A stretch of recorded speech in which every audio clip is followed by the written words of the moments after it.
Hello guys! Welcome back sa ating channel dito sa ating Arts and Flowers by Flora Cadabra. Ang ituturo ko sa inyo ngayon ay ang paggawa ng corsage.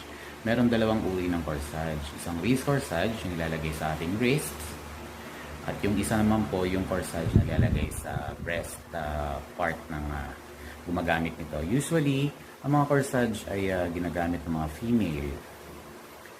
Ito ay ginagamit sa mga events like wedding, cocktails, minsan sa graduation.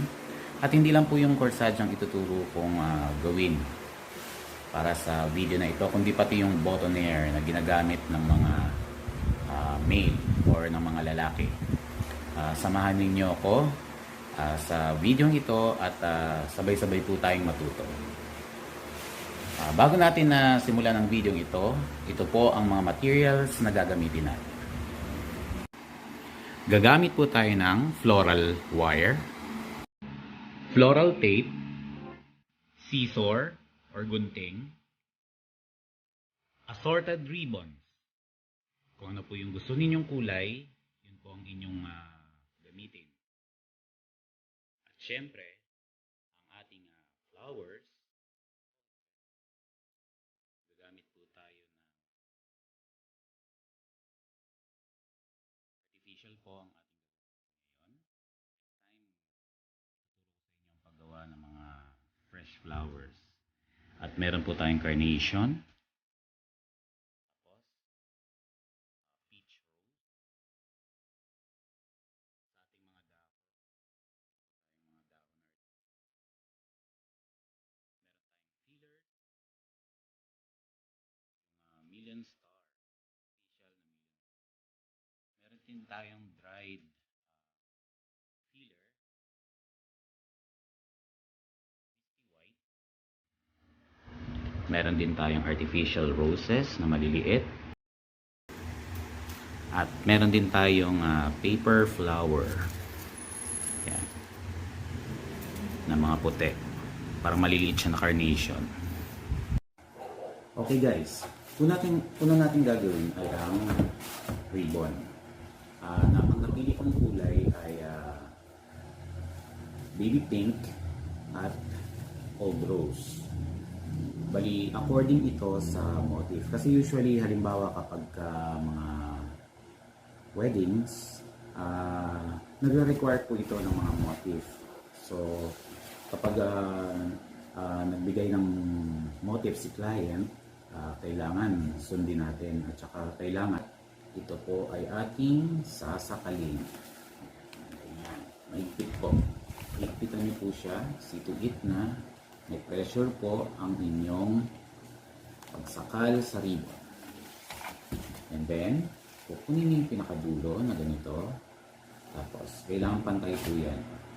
Dito niyo po. Ito na po itsura. Okay? Yan na po. Para po ito sa wrist corsage. Ngayon naman po, gagawin natin yung mismong corsage. Yung flower. Ang una natin gagawin ay ang wrist corsage. Mamili po kayo ng mga flower na gusto po ninyo. Napakasimple lang po ito at napakadali. Pagsasama-samahin nyo lang po. Ganyan. Mas maganda kung ang flower ay magkaiba ang kulay at texture. Para meron tayong tinatawag na resemblance. At isusunod po natin ang filler. Pwede po natin ilagay ang filler dito. Dito banda. Ayan. Then, pwede pa tayong kumuha ng ibang flower, katulad ng mga maliliit na roses. Ayan. Lagi po ninyong tatandaan yung tinatawag na balancing. Importante po yan sa pag-execute ng ating flower arrangement in order na makita natin yung tinatawag na elegance ng bulaklak. Lalagyan natin ang artificial na dahon, foliage, para matakpan yung likod. Ito po yan.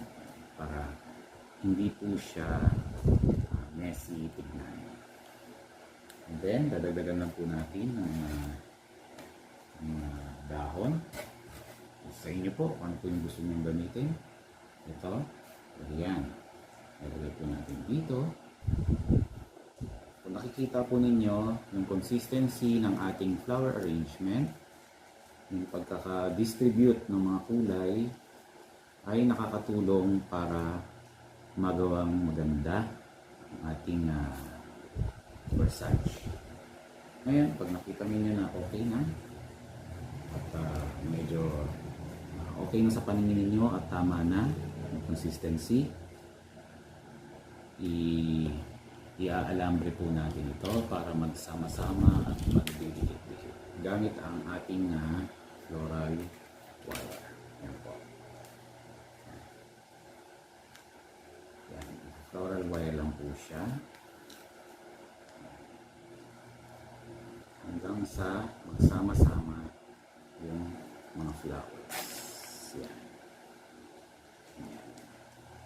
Yan. Ganyan po magiging itsura ng ating corsage. Yan. Diba? Ngayon, para sa finishing, ikakabit natin yung ribbon na ginawa natin kanina. Bali, dito po sa pinaka-end part, dito po nilalagay yung ribbon.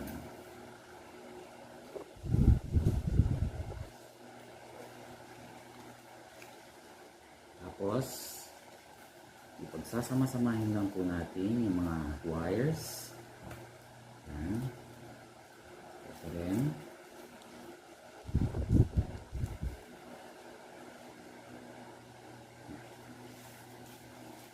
And then, gamit ang ating floral tape, siselyohan po natin yung pinakadulo upang hindi maging messy. Ganyan po.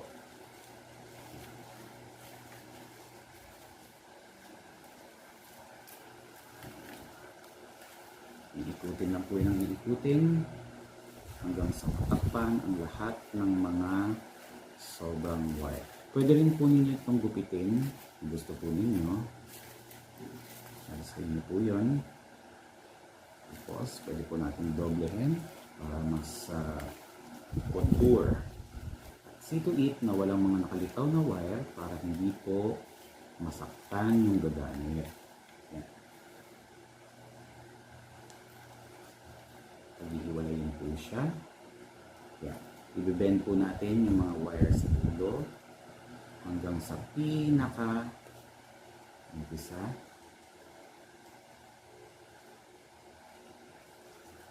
And there you have it. You have your wrist corsage. Itsura niya.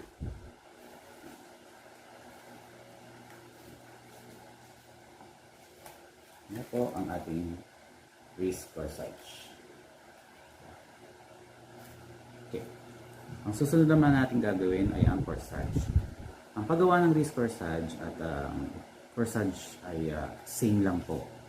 Ang pinagkaiba lang nila, yung ribbon ng wrist corsage ay mahaba compare sa ating corsage, regular corsage. Okay. Gamit ang mga flower again. So, sasama-samahin lang din po natin. Ganyan. Yan. Yan. Parang ganyan lang po siya. Distribute the colors. May white. And then light pink. And then, meron din ulit na white flower. Parang pinagsama-sama nyo lang siya. O ganyan. And then, pwede po tayong gumamit ng feeder. Kanina, gumamit tayo ng million star. Dito, gagamit tayo ng misty white. Okay. Lagi po nating tatandaan na i-master po natin yung focal point ng paggawa ng bulaklak. Ano po ba yung focal point? Kumbaga meron kayong sinusunod na standard sa paggawa ng bulaklak. Ayan, ganyan. Matulis po yung pinakadulo niya. Ayan, ganyan. And then, lalagyan po natin ng dahon para matakpan ang mga messy part. Ganyan po ang itsura. And then, Pag nagawa na po natin yan, gamit ulit ang floral wire. Siselyuhan po natin yan at tatalian ng floral wire. Ito po yan. Yan. Muli, higpitan ulit natin ang pagtali.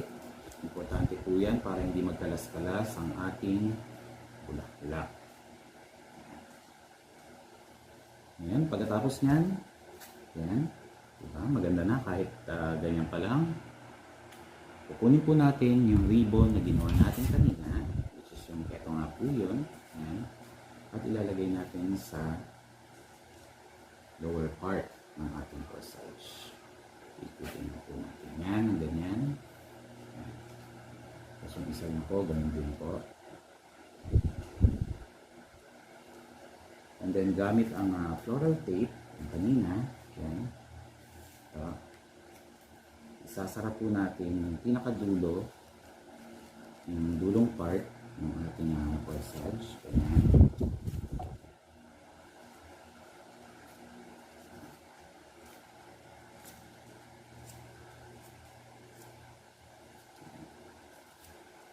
Ganyan lang po. Tapos pag nailagay na ang ating floral tape, i-bend po natin ulit yung pinakadulo. Ayan. Sasara lang po ng ganyan. And there you have it. You have your corsage. Ito na po yan. Meron na po tayo corsage. Dito siya nilalagay actually. Yan. Okay. Okay, ang last natin gagawin ay ang boutonniere. Okay, ang boutonniere, yung panlalaki po, usually, single flower lang po yung ginagamit. Ito yung para sa mga lalaki. Napakadali lang pong gawin ito. Ito lang ang gawin natin. Pwede nating samahan ng isang flower din, maliit, para meron silang tinatawag na resemblance. Yung malaki, tapos yung maliit dito. Tapos kukuha tayo ng feeder. Pwede natin gamitan ng white. White. Ito dito.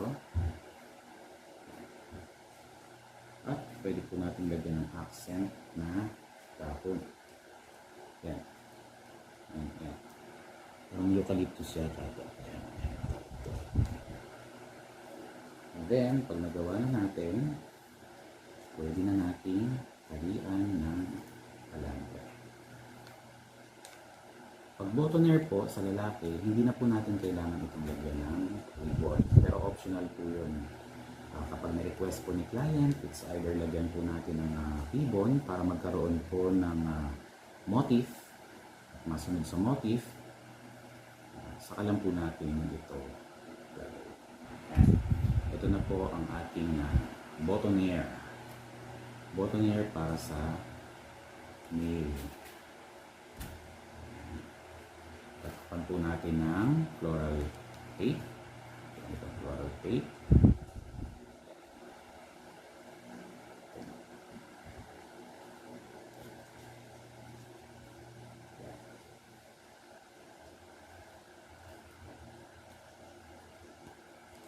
Diba? Napakadali lang pong gumawa ng corsage at ng boutonniere.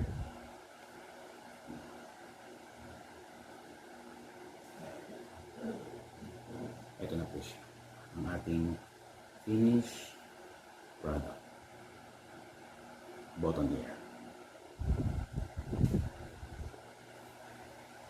Okay guys, there you have it. Our finished product. Ito pong ating boutonniere. Ang ating corsage at syempre ang ating wrist corsage.